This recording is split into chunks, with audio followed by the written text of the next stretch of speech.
not quite sure how to sum up what we have seen in this hour. It's been incredibly intense. Yeah.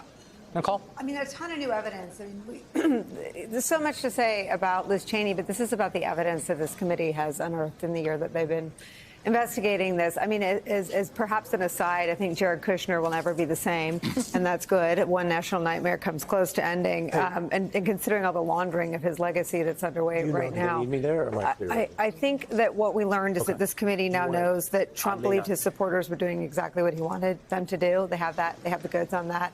I think we know that there was. It's not clear to me who the functioning commander-in-chief was. Mark Milley testified that Mike Pence was the commander-in-chief. We're not aware that the 25th Amendment was invoked, so a change in the chain of command took place during the events. It seemed that had taken place. We know that there's now congressional sworn testimony to that effect, and we also know that Trump knew he lost.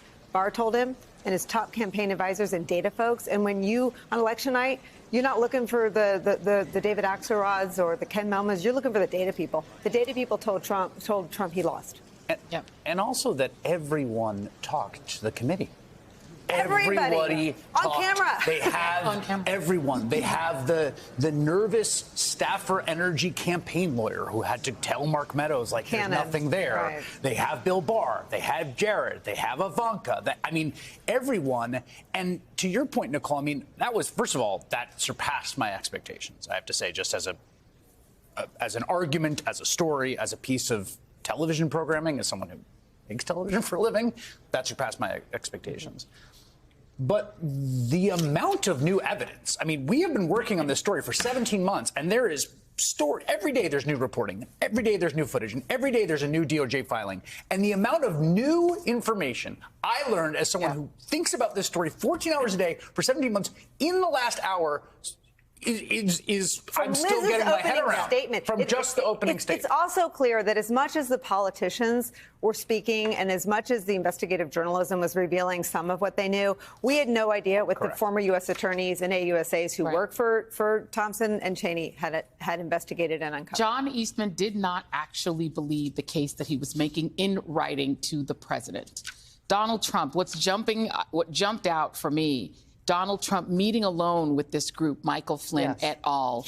The night before what I still consider to be the most damning tweet in Donald Trump's history on Twitter, which is the December 19th tweet.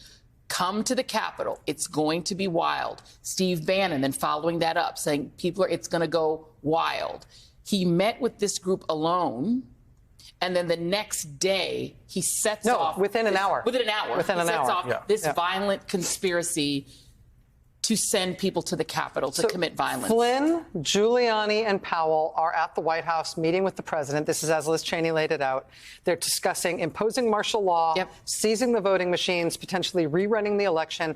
Some of that meeting happened without any lawyers present before the lawyers rushed in to try to intervene. It was within an hour of that meeting breaking up that Trump said, come to the Capitol, January 6th will be wild.